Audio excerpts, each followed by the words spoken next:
Welcome to the Exceptional Sales Leader Podcast with Darren Mitchell. If you're a sales leader looking to take your leadership to a whole new level, then this is the podcast for you. We'll be exploring tips, techniques, and strategies to help you take your leadership to the exceptional level and allow you to enjoy more money, more meaning, and better sales results.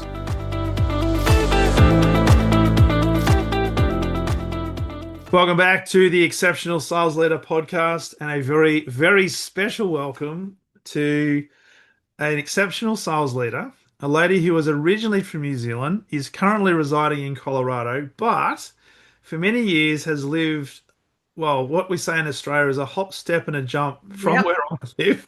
Yep. Bernadette McClelland, welcome to the podcast. Oh, thank you so much, Darren. It's great to be here.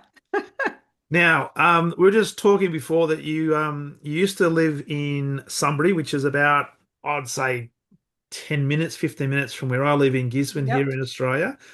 You now live over in Colorado, doing some amazing things over there. And you've recently launched the Sales Leadership Academy. So you are the Chief Influence Officer at the Sales Leadership Academy. But also, and I'd love you to talk a little bit about that in a second, but also a keynote speaker, you're a consultant, you work a lot with inmates at the moment as well as which we'll talk about potentially. Incarcerated, the incarcerated. The incarcerated. So inmates is not a politically correct term. But you're not to know that. I wasn't either. Is that an American term, or is that just the general term what it's really all about is dignity. Right. Because there's a lot of guys inside who have really worked on themselves. Right. There's a lot of guys inside that are innocent, and there's a lot of guys inside that will be coming out that we help to get them ready to come back into society. And so it's really just a dignity thing. Yeah. Oh, wow. Yeah. That's interesting. And it's interesting you say that many people inside are innocent. Yeah. So one of the guys I volunteer with a brilliant group called Breakthrough. Mm-hmm. And their whole purpose is it's a program that's broken into different components. And so the challenge is one of the ones that we do. And so one of the facilitators, or he's actually an employee there now, he was 23 years incarcerated, went in when he was 20. Wow. And the Innocent Project has 18 months ago, he got out. So the Innocence Project, I think they had exhausted all different avenues of it, but the Colorado one managed. So he's now a facilitator, and he just lives down the road. So and there's a couple of other guys in there as well who are innocent. Wow, but have been incarcerated for extended periods of time. They think, my goodness. Yeah. Wow. So it's real. It's real. And you think, well, I don't know how to handle that. And so what we do, I'm actually, this will be my third year, second or third year. So there's a couple of cohorts. So I'm maximum security, so level 5. So level 5 is the top level. So they are, some of those guys will never get out. Yes. Because they have done things. However, inside, behind the walls, there is still a leadership role. Yeah. And that is critical because the community, and there's different communities, don't get me wrong, when you hear a siren going, someone in another, wing has been stabbed. But the wing that we work with, the guys that we work with there are incentivized. So they've kind of like been really good, so to speak. And the prison that they're in, the high security prison, used to be solitary confinement only. Right. Okay. And so these guys have their own rooms because in the past it was solitary confinement. Yeah. So they have their own rooms. So their leadership and entrepreneurial program helps them not when they get out, for those that are going to get out, but if they do, it's not to become an entrepreneur, but Yes. it's to understand the entrepreneurial mindset of the Yes. employer. Yes. And so, yeah, we work with them throughout the year to take them through a series of program stages to actually get them ready for out there one Hmm. day, if it Hmm. happens, or to actually become really strong leaders internally. Internally, which is all about then role modeling. And I Yeah. guess in a lot of cases, um, I say this respectfully, reprogramming, because obviously they had a certain Yes, approach around a program or conditioning that led them to make the decisions that led them to where they absolutely. are. But how they can be good Absolutely. citizens, whether they end up leaving or staying in incarceration. Yeah. And the interesting thing is, Darren, is we are all so alike. And, I know that sounds a little, but, for many of us, it's just a stroke of luck that we haven't been locked up for whatever reason. I'm not saying you and I, Yeah, yeah, but, even drunk driving, like, I mean, yeah. just stuff like that. It's just by stroke of luck Mm, or unlucky that some of them are in there. But there's an exercise that we do, which is great for empathy and great for connection. yeah, And that is an exercise called Step to the Line. So the volunteers stand on one line and the incarcerated, the guys, stand on the other line. And you've got to step forward to the line when the facilitator says something that's true. And right. so you've got this toing and froing, both sides, all stepping to the line at different times. If you've grown up with, a single mum, and or have you ever thought of, harming yourself? So you've Yes. got all of this stepping, and then it separates itself because then the facilitator will say, if you've been incarcerated for longer than 5 years, and Yeah. then of course all the volunteers step back and then, 18 years in solitary confinement, 33 years. So In it's solitary in confinement. your face. Yeah. So Whoa. these guys are just amazing. You actually get really connected with them.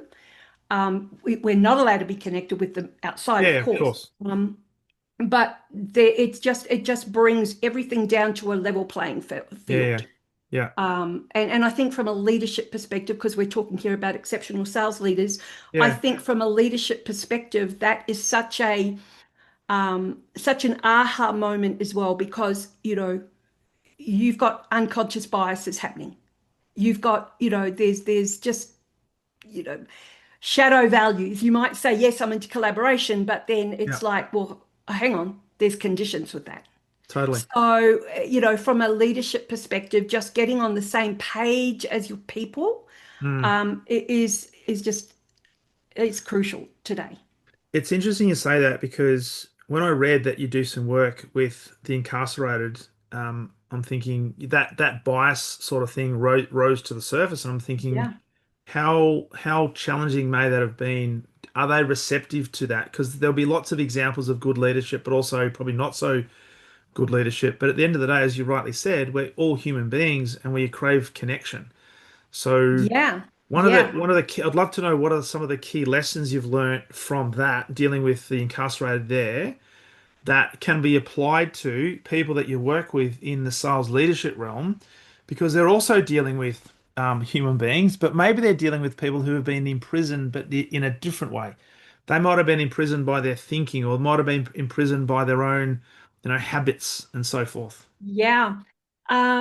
Great question. And this is a couple of things come to mind. I know when we talked just beforehand, you mentioned it and I raced off and I got something just in case I wanted to show and tell. But a couple of things jump out. One is self-forgiveness. And we don't think about that in the realm of day-to-day work. Yeah, Um, and so clearly, working with the guys and my guys in green, I call them, working with the guys, they are in there for things that they have done that have caused people to lose their lives. yeah, And whether that's vehicular homicide or whether it's murder or whatever it may be. So yeah. the guilt that they carry Mm, is is huge, and so is the shame. mm. And if you kind of bring it down, I suppose, to words like embarrassment. I mean, oh my gosh, I think to myself back in corporate days, do I really want to remember?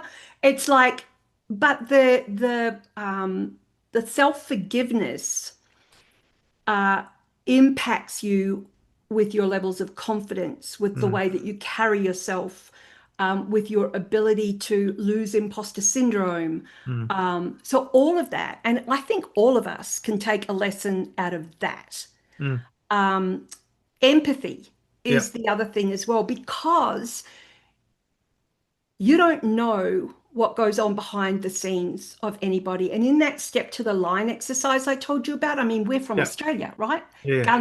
Guns aren't in Australia. Yes. And so when you have the facilitator say, step to the line, if you grew up hearing gunshots, and everyone steps to the line and then wave if you heard lots of gunshots. Yeah. So these kids, and I'm talking kids, they're like 5, 6 year olds, Mm, have grown up in these areas. yeah. And so, from an empathetic perspective, as a leader, what do you, and this is a huge part about psychological safety, Mm, which is kind of one of the levels in my program, probably yours as well. It's to make sure not just to know how what drives your people or what makes them tick, but what makes them feel safe. yes. And as a result of that, what makes them feel not safe. Yeah. And in a corporate environment, there's a whole list of things that can make you feel not safe. Absolutely. And when you talk about the self-empathy and self-actualization and things like that, if you're not in a safe environment, you're going to go inside yourself and go into self-protection mode, Yeah, not yeah, express yourself, not look at how you can serve. You're going to look at how you can retreat and survive. that's So exactly right. Yeah, it's a big exactly. challenge. And I'm sure that dealing with those sort of people that have to go through that process of they've done something, they've got to face that, they've got to face the truth, and often they've got to face what's in the mirror. And they may not necessarily know that. But also think about how many people in corporate have to do that every single day, and Yeah, they choose not to look in the mirror. I totally agree. Totally agree. Um, that whole hearing the books that these guys, they're reading Brené Brown, and they're reading that, so they're really doing what I call doing the work. Yes. And so it's not just the studies, and it's not just the entrepreneurial things where they have to do a pitch competition. So it's kind of like Shark Tank. And so it's true. Seriously, they have to do an individual one, and then they get culled out because it's part of the Yep. competition towards graduation at the end of the year. Yeah. And then as a group, they come together, and they don't have a lot of resources. And here's another thing too for corporate is resources today are lacking. Like we've got to do more with less. There's no staff Mm. headcount. Yep. There's no money to play around with, but it is amazing what you can do with nothing. So these are brochures. Like these Wow. are their brochures. This is if you wanted to have a free cup of coffee, you know. Yeah. They've So actually this created that themselves. yeah, and so this is for the what I call the Shark Tank. Yep. So and then of course at the end of it, we have to judge them because we're the judges, and then they graduate with their blue caps, their gowns, their full thing. They move out of their greens into their blues, and they got the capes, the full bit. So it's very emotional. Yeah. And these guys, their lives are changed. And Mm. so from a corporate perspective, if we bring it back to that, it's just the ability, I think, for the leaders to breathe and to just think to themselves, okay, the numbers, the numbers, the numbers, the numbers. But if you're living in that constant state of cortisol Yes. racing through your body, you're not going to be present to your team. No. And so your whole system is deregulated, your breathing, your heart, everything. And Yeah. so I would say, I know I talk about conviction as well, but it's like a little bit of a, pardon the pun, but but and it's a case of just breathing and just Yeah. pausing and thinking, okay, there are other ways that we can get resourceful, not Yeah. necessarily doing paper flyers, but what are some other ways that we can be resourceful as a leader? Yeah. that will get to the end result. It may take that little bit longer, but by geez, we'll get there, you know. Exactly. I love So, that. I love that. And there are so many, and you would have seen this in corporate, and I say it all the time, that there are people that are expected to be given things. Sales leaders are driven by, we've got to get the number because they're being ridden by people to get the number. So they're yeah. all directing that thinking towards that. And I say to sales leaders all the time, stop giving your people all the resources because you're training them to look for you for the resources. What we need to train them Absolutely. to do is to be resourceful. So teach them resourcefulness. Do not give them resources. And sometimes when you don't have anything and you revert to, you know what, I have to find a way to be resourceful, you find a way. You tap into your creativity mode and you can create stuff If you want to. if you want to. And that's the thing is that who does the leader have in their team? Mm, And I have a commitment spectrum that I use, and it's like at one end you've got those that are totally committed, that they'll find the resources one way or the other. yeah. At the other end, you've got the ones who aren't committed. Well, we know who they are. That's fine. We can do without them. But we can call that, or Yes. they call it themselves if the pressure Yeah. gets too much. But then there's a bunch in the middle. And the bunch in the middle are what I call, oh gosh, what's the word? I just had a mental blank. Oh, anyway, it'll come to me. The word will come to me. Where they'll pull the wool over your eyes Hmm. because they'll say yes to your face, but there won't be any action, or they will walk out the door and they will roll their eyes. Yeah. And so it's that middle bunch that the leader needs to be able to call the elephant in the room. Yes. And I'm still trying to think of the word. Oh my God, it's one of my everyday words. So this is what age does to you. Um, and I'll do it for I know I'll be thinking That's of all it all right. the way through this. I have And I have so that all the time. yeah, and so it's that bunch in the middle that the leader has to, how can I put this nicely, without being too Aussie, that the leader has to be able to call it. Yes. Yes. And it's that bunch in the middle that are the ones that fly under the radar the most, Yeah. but also are the ones that will lean on the leader. And so that leader has got to not let the tail wag the dog as much as they do. It's a Superficially committed. I knew it. it's super. So yes. So they Superficially committed. So you've got zero commitment, fully committed, and superficially committed in the middle. now would you categorize those? And I don't want to label people, but would you categorize those as almost like they're the dangerous middle? That if we don't call it, if we don't keep a watchful eye, if we're not really clear on what the standards are and drive ruthlessness around those standards, they can very quickly move to the uncommitted. I actually I would rather have the uncommitted. I would rather Okay. know who I've got on the team, and then Yeah. I can do something with them. Yeah. Um, but you're right, because if that middle bunch, I mean, the middle bunch may only be a couple, by the way, but that's Yeah. all you need to create a toxic culture. Yeah. And so the last thing, and if you, as a leader, you do have to have standards, and this is where I come from as well. It's like, what's your promise, but what are your principles of success? Because they need to, and I'm not talking about the ones on the wall that nobody looks at or nobody knows, but it's your own as the leader, because you're bringing, it's your culture, you're setting those standards. Yes. And if you're relying on the leader before you, or you're new to the role maybe, Mm. and you've got this little bit maybe of imposter syndrome, or you know what, I don't want to upset anybody, I still want to be liked. Yeah. Or you may be promoted and you've been one of the top performers on the floor, and of course all your mates are on the floor, and you step Mm. into the chair, it's like, oh, you know The I pull of want to the be, tribe is very strong. yeah. So you've got to call it. You do. You do. Yeah. And so I love to talk about some of the, I guess, the characteristics or the shifts that we need to make as sales leaders to become more influential. But I'd be remiss to not ask you, because I'm really, I do want to talk about the Sales Leadership Academy and the work you do as well, because Sales Leaders Global LLC. Where did it all start for you? So, because we've been in the industry for a long, long time, and you mentioned before that a lot of your, I guess, network, you've been going back to the States often over many years.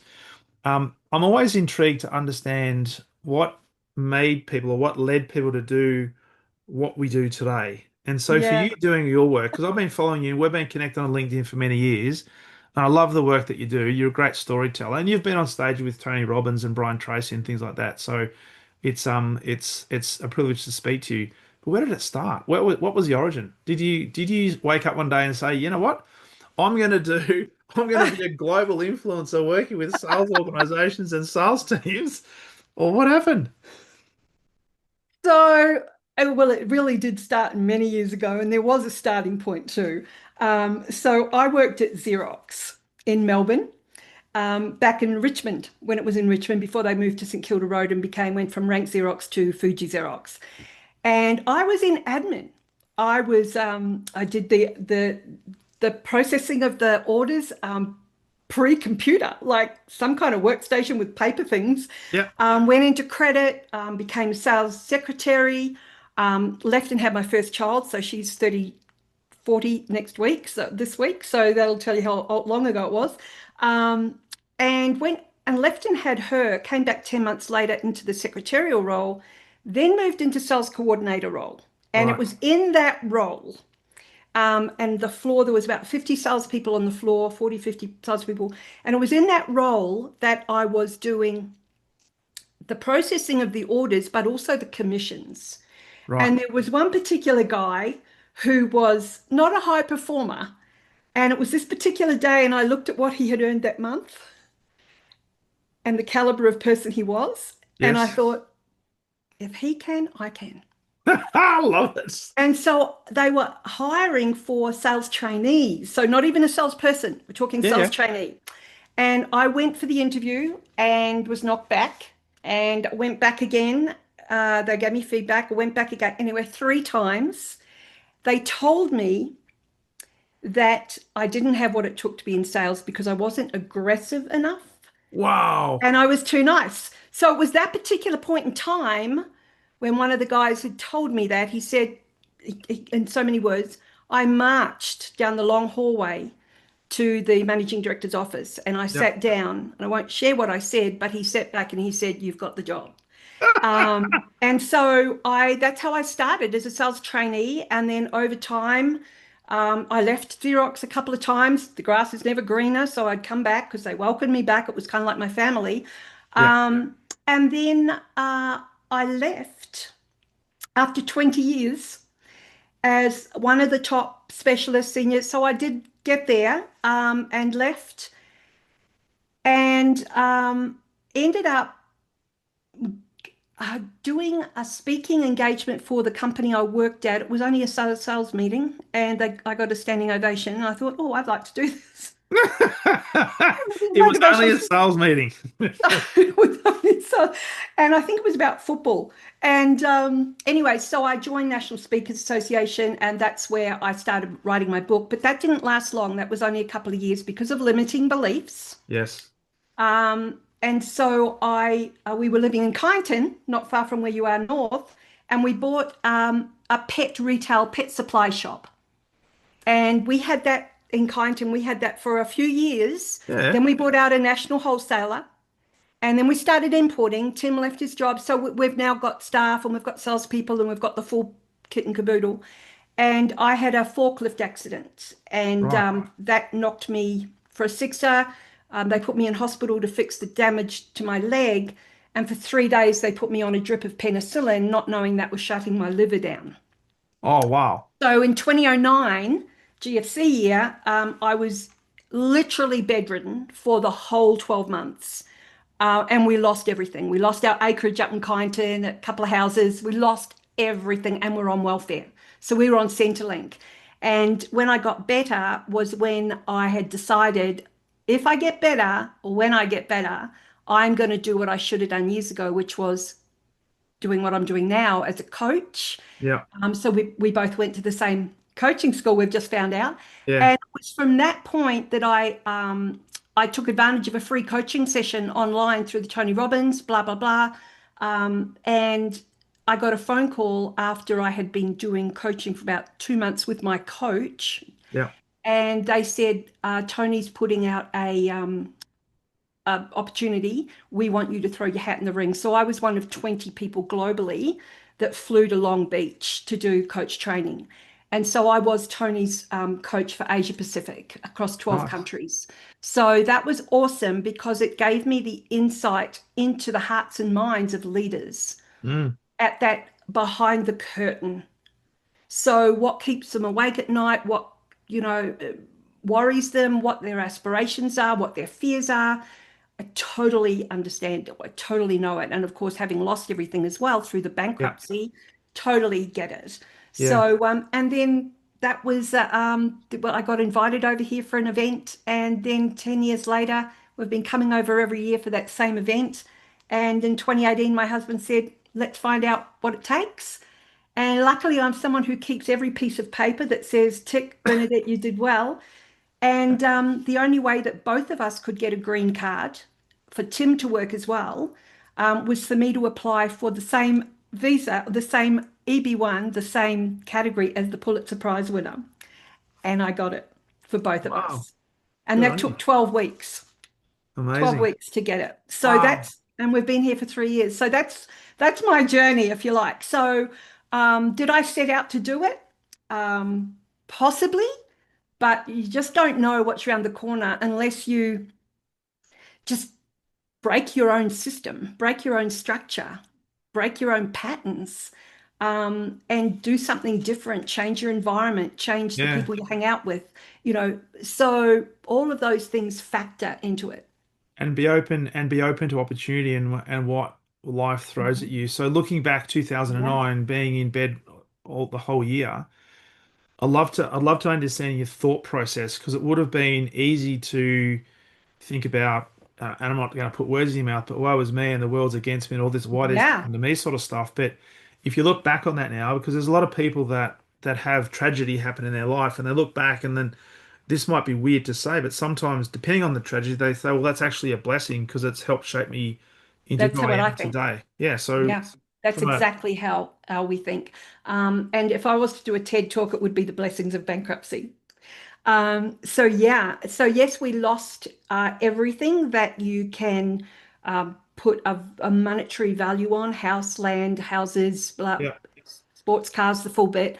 yeah, Um, However, and my husband being the provider and protector, he went through his own journey, which was emotional and probably mental, but he was fine. If you read between the lines there, he was fine, but hmm he went through a stage. hmm And I was different. I was more physical. It was more a physical thing for me because I had to learn to walk again and stuff yeah, like that. So, however, there is a part where you have to surrender to a degree.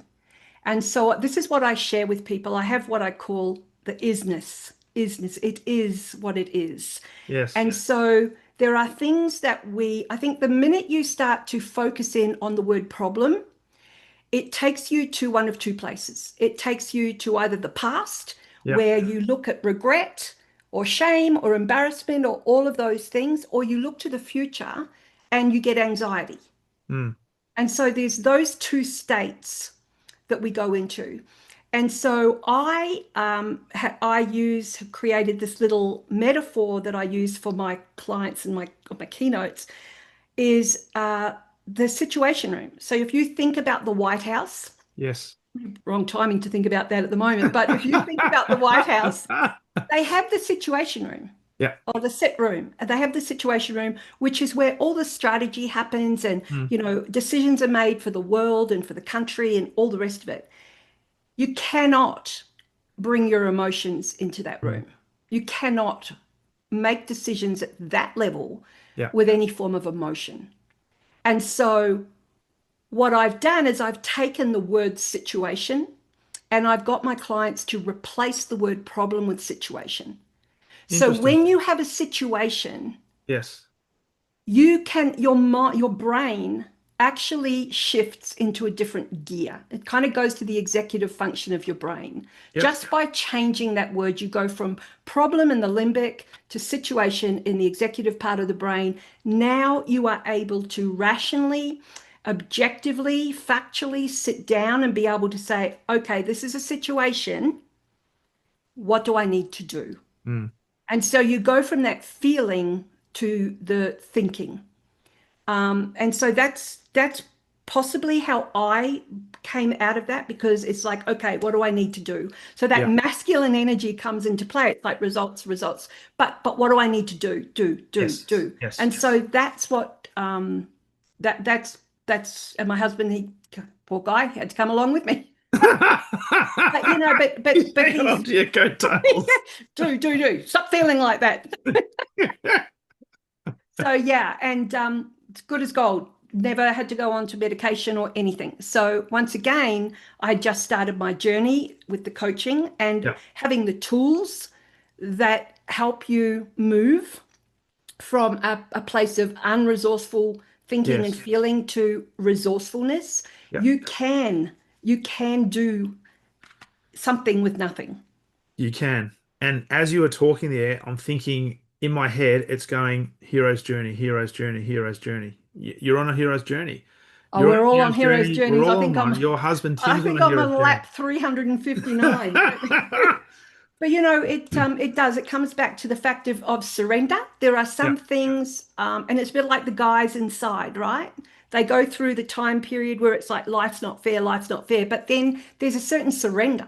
Mm. And once you can surrender to what is, Yes. you can then move forward. And that takes a lot of maybe internal work, internal reflection, but also perception and languaging and being able to language that, because we know that if you think about stuff until you language it, you don't really own it. And thinking about like what you were talking about there, problem, and reframing that to situation enables you to maybe consider things from a slightly different perspective. That enables you to think about and dig into that, but the bag of resourcefulness to think, okay, what do I have, and what is the step that I can take forward? And I remember talking to someone, I don't know what it was, but something came up, and I said, well, is this happening to you, or is this happening for you? It's just the perspective that you take that will then lead the decision you make, and then the action you then take to get the result that's either going to get the outcome you're looking for or not. So Yeah. talk about because in the context of sales leaders running sales teams, because many sales leaders will look at reality, Bernadette, and say, hey, we're coming up to the end of the financial year in here in Australia and the end of quarter for many other organizations around the world. And our sales numbers are not where it need to be. So we've got a problem. What is Now, okay, let me throw a question to you there. Who gets the blame? who gets the blame? Yeah, who gets the blame? Well, the sales leader is the one that gets the blame, but if they're not a great sales leader, they'll actually say the sales team is to Yeah. blame. Yeah, and this is exactly where I'm at right now. I've just been brought on board with Vistage, the Vistage group here as a speaker. So I've got two engagements in week after next, and the presentation or the 3 hour workshop that I'm going to be doing for them is exactly about this, because Yes. what we do. So I'm just going to throw some numbers here that will kind of put things into perspective a little bit. Yeah. If we think about the fact that Salesforce, I think their last State of the Sales report, shared that 70% of a salesperson's time is spent on non-sales related tasks, and only 30% of the time is spent in front of clients. Yeah. So if we put that to the side there, and then we think about the fact that, pick a number now, I don't know, 53% of salespeople are not making their numbers, Yes. which means 47% are. What is the real reason the numbers aren't being made? So here's what I'm saying is that if 30% of the time is spent in front of the client only, Mm. and 70% doing non-sales related. And those non-sales related tasks, by the way, are being coached by your leader, are doing a CRM, are preparing and researching for a discovery call, sales meetings. Yes. which I would have thought would have been sales related. But anyway, um, so if we flipped it and Yeah. we said, okay, what if it was only 30% of the time that was doing non-sales related tasks, and the sales guys were given 70% of their time to be in front of clients Mm. because AI is here now. And so AI is already doing so much. Yeah. It's already summarizing meeting results. It's already, doing cadence, outreach cadence. It's already doing stuff. Yeah. So is it really a time issue? Mm. Is it really a salesperson issue? Because if you factor in that the whole process of pipeline, getting your performance at the end, is performance and pipeline. But there's so many things that go before that Yeah. that form part of what I call my revenue and role clarity system. Hmm. And that is getting the priorities. You mentioned it before, perception. Yeah. So what if you've got people in your team that they think it's a 6, but I'm saying it's a 9? Mm. So how can you coach or hold accountable somebody who is not even on the same page as you? Yeah. Makes it hard. So so that's where I'm coming from is from a leadership perspective with end of month coming up with, end of quarter and Mm. whatever. It's broaden your thinking, sales Mm. leaders. Like just think bigger. And just have a look, what is the actual system that you have in place Yeah. from go to woe? Because I can tell you right now, when I work with my clients, it's never, so often, it's not the salesperson's fault. So I'm just putting that out there. I would concur, but the salesperson, unfortunately, and to some degree, the sales leader by definition also They is they cop almost it. like they are the bottom of the funnel. So They are, they're but the they catch-all. don't, they are, but they're at the bottom of a funnel, but they can create their own eco, their Yes. little own ecosystem within their bubble. And Yes. purely by doing that, without, you don't need anybody else involved. It's Yeah. your business. So the sales leader's running their own business, Mm. the CEO of their own business. They have the responsibility, if they choose, to actually take a few steps forward, backwards, up the So chain, wherever. exactly. So how does a sales leader who perhaps is under pressure to hit a number Hmm. and they're under pressure from their directors to also make sure that they attend all the sales meetings, they attend all the cadence meetings, they make sure that all of the rigor around the CRM is accurate. How do we incentivize or how do we encourage them to, I mean, change their focus and influence and focus on the stuff that they know is going to drive, I guess, the momentum rather than the non-sales activities? Because I see this a lot, that there's a lot of organizations that are placing so much pressure just to tick off all the hygiene factors, not prioritize the stuff that's actually going to drive the number. So, can you give me an example of what you mean, just so that I'm So understanding? we want you to get your number, Bernadette, but you need to make sure your CRM is up to date because I've noticed that there's a couple of opportunities here that are past forecast and they're sitting at 30%. They're now designed or forecast to end at the June 30. 30% probability in June 30? No, don't think, because that's a $2 million opportunity. It's not going to happen. I need you to go and justify that. So that takes time to then go and have to quantify internally, which is time you could be spending out talking to customers, taking that opportunity from 30 to 50 to 60 to 70%. I hear where you're coming from. I totally hear where you're coming from. And in my days, and this is probably um, why I was saying that potentially some of those non-sales related tasks are actually sales related tasks. Yeah. And so um, how many hours? Well, I mean, it's a time thing as well, too, isn't it? It's Yeah. like how many hours do you work outside your normal hours? What are your own non-negotiables? How brave are you to push back? Mm. Yeah. And from a sales leader's perspective, if it's all waiting to the end of the month, what's what are some of the things you can do as a consistent practice? Because what the example I asked you for before, a lot of that was telling. Yes. And so that's the distinction I would make is, and this is why what I do is coach the human and the deal. And I Yeah. think what a lot of sales leaders do is they go into sales mode themselves, but they're not able to coach the deal. They can coach, of course, because that's all they're doing. But Yes. what about coaching the humans? So what if Yes. one of those chokeholds was actually the fact that that salesperson had a um, had a fear of authority? Mm. And when I wrote my last book, I did some research. 25% of the population have a fear of authority.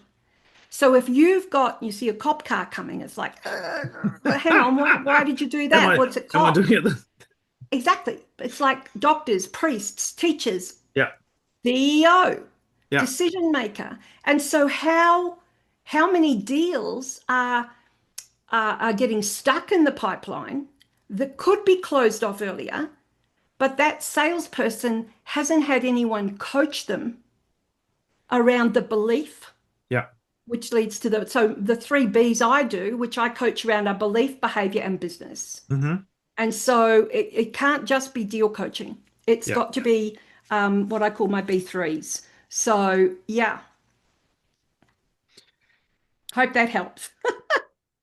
Well, it does because there are a lot of leaders out there who are doing the deal, and Yeah, we know that a lot of sales leaders are sales leaders because they've been great salespeople, but they haven't necessarily been taught the skill set to make that transition a successful one because the skill set to be the sales leader is a bit different, yeah, and in many cases a lot different than a salesperson. yeah. They're glorified sellers. Well, that's it. And in the process, they might disintermediate their team because they're the ones doing the deal. And then they're training the customers to go and deal with them. So they may not have an issue with authority, but what they're telling their team is, you know what, leave it to me, I'll do it, and not teaching them resourcefulness. Exactly. And in that pre-call coaching, like when you're out in the field with them or you're, doing a Zoom and you're partnering up and, how much pre-call and post-call debriefing is being done as Yeah, well. yeah.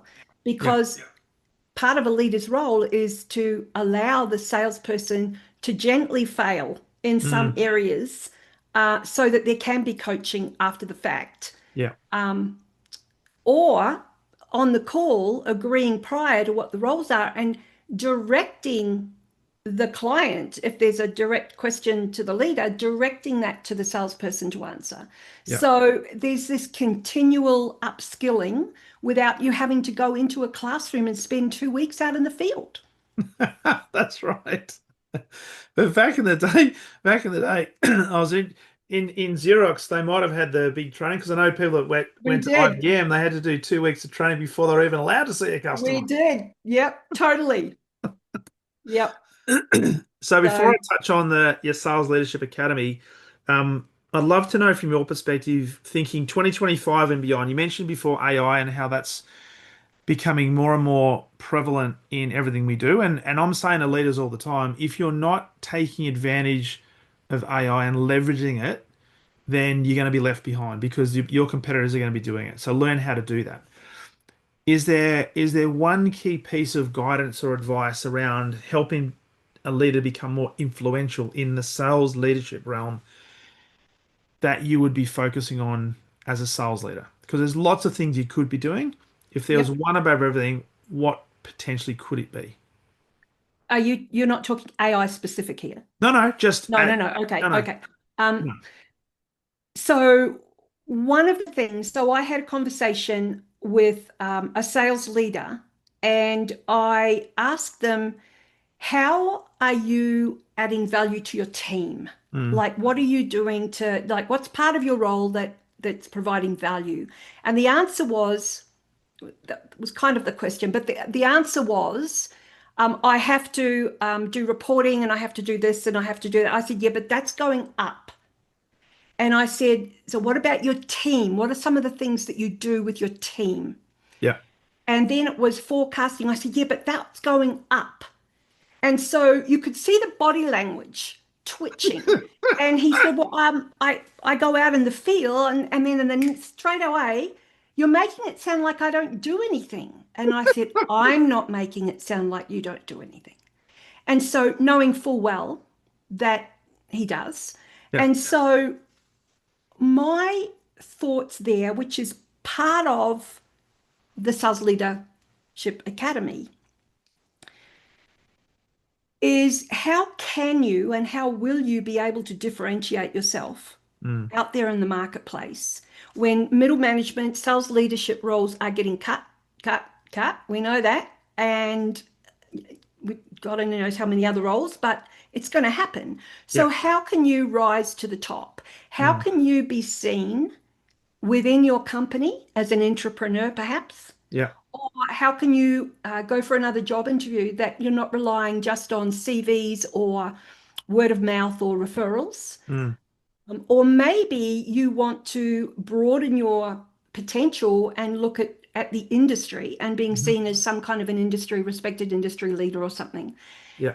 And so part of what I offer that is totally different, apart from learning how to coach the deal and the human, but it is to create your own, codify your IP Mm. and commercialize your expertise in such a way that you are able to prove. And when I say prove, that sounds kind of like a push word, but it's more proof Yeah. than prove, that you have proof of leadership, a bit Hmm. like proof of life. And you're able to demonstrate how you build your results Yeah. so that it's real and you've got your own methodology. Yep. You're codifying your own intellectual property because you have got so much wisdom, so much lived experiences, so much expertise that is tacit knowledge sitting up here gathering dust. Yep. How can we take that and how can we codify it and really build and create a commercial asset? Mm. As an individual. As an individual and for the business, from a Yes. business perspective, how many businesses out there are losing people, Mm.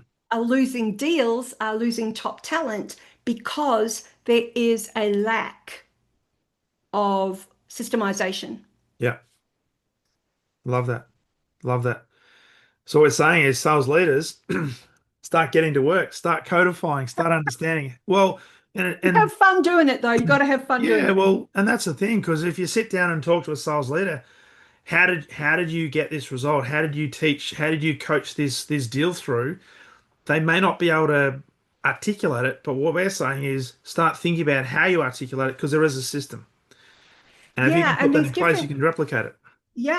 different layers. There's 5 layers in the Sales Leadership Academy, the Sales Leader of Influence program, and every layer has its own system. And so you're as the leader, you are the one of the archetypes is a mentor. Hmm. And so, we go manager, we go manager, mentor, we've got motivator, and the motivator isn't just rah-rah. It's understanding what makes your people tick, what Yes. motivates them to get up in the morning. Yeah. Um, the mentor, now you are the mentor because you've walked the path. And we talked about the hero's journey before. Mm. Your sales team are the heroes, and they Yes. are on their hero's journey, and it is so tough out there today. Yeah. And they're looking at you as the mentor, and then you've got to be able to mobilize them, which is the fourth level, by being able to coach them as a Yeah. human and the deal. And then ultimately, you become the multiplier of impact when you package and present and promote yourself. Yeah.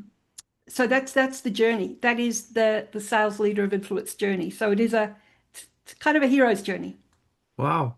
And this can be done by people who are working for organizations to then systemize that for the benefit of not just them, their team, but also Yeah, the organization. absolutely. And you'd be a hero, like Yeah. seriously. Or you go to an interview and you bring that is value. Yeah. That is commercial. That's where you create your own commercial asset. Yeah. Which is which is phenomenal. So with that then, how do people get access to you then, Bernadette? In Well, terms LinkedIn, of LinkedIn, BernadetteMcClelland.com is my speaker site for yeah, keynotes, and Sales Leadership Academy. nice. And the Sales Leadership Academy has been recently launched. That was in the Yep, last three last months week. or so? No, Last no, no, week. just the past couple of weeks. Yeah, No way. Well, this is a yeah. perfect. This is like Well, this is hot off the press then. It's totally hot off the press. So what I've been able to do is bring together all my gifts, which I'm really good at, which is strategy, story, self-leadership, and sales leadership, and bring them all together and create this sales leader of influence adventure. And it is an Right. adventure. Nice. And just talk a little bit about the academy itself then. Is it like a program over 12 months? Is it like Yeah. a forever sort of thing? How does it typically work? Yeah, so as you can imagine, there's still a few tweaks, but you can go in, you can do a nano program if you want. It might lead you to something else, and inside the academy, you might get a 50% discount off the next whatever. Yeah. There's a little adventures, um, self-led, and then ultimately the sales leader of influence program. So there's smaller programs that all feed into the sales leader of influence. Yeah. And that one is a cohort and a mastermind. So the cohort will go for 6 months Yeah. and the mastermind will continue. Okay. Nice. And so Sales Leadership Academy, BernadetteMcClelland.com is where to find you for speaking, and also LinkedIn, which I highly Yes. encourage people to jump on.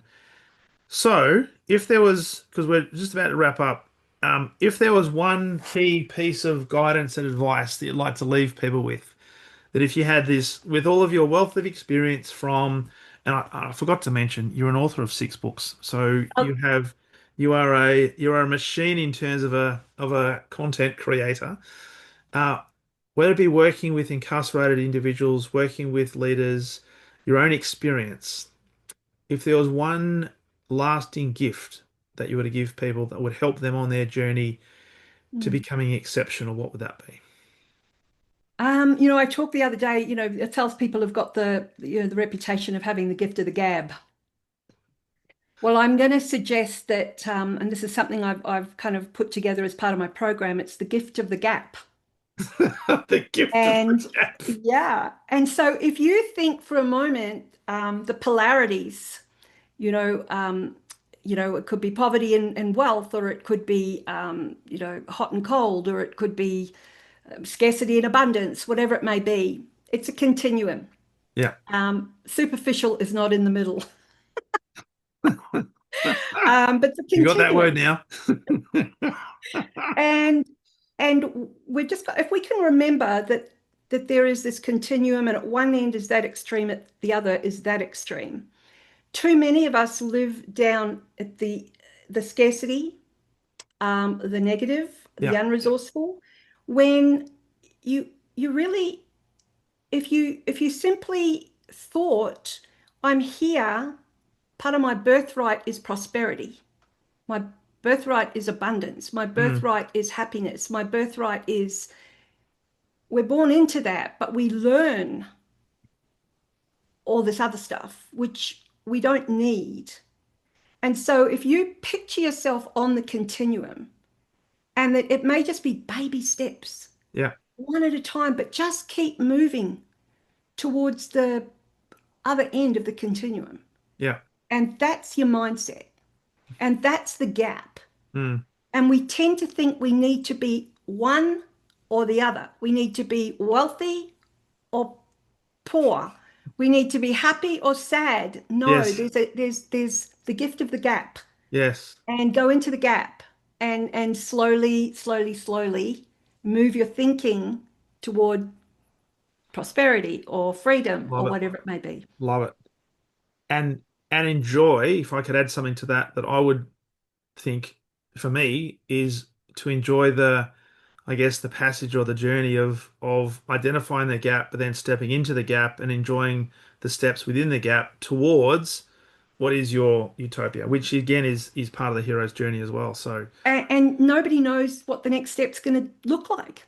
no, You just got to trust. yes, because as you said before, it is what it is. It is exactly what it is. We sold everything up 3 years ago and came here in our 60s with 6 suitcases, two wheel-ons, and two backpacks. We knew no jobs, nothing in our 60s. It's like There you go. working holiday. Didn't do it in my 20s. Anyway, life is Love it. good. Love it. Love it. Hey, can I thank you? What a privilege has been to speak with you. I know we've been on LinkedIn together for a long time, but we've never actually spoken, which I find No. extraordinary, given that you're so close to where I live. So it's been an absolute pleasure, and I think we might have to do this again because there's probably more topics we can delve Oh, into. I'd love to. No, it's been awesome. Absolutely Awesome. exceptional. Love your work, Bernadette. Thanks for being a Yeah, guest. thank you so much. Really All the appreciate best. it. See ya.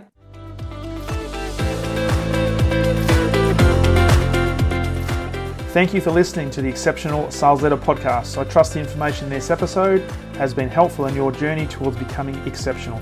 And remember, please take the time to rate the show, subscribe to the show so other people can find it, but also if I can help you, jump on my calendar, go to leadwithdarren.com and let's have a conversation about how I can help you along your journey to being exceptional.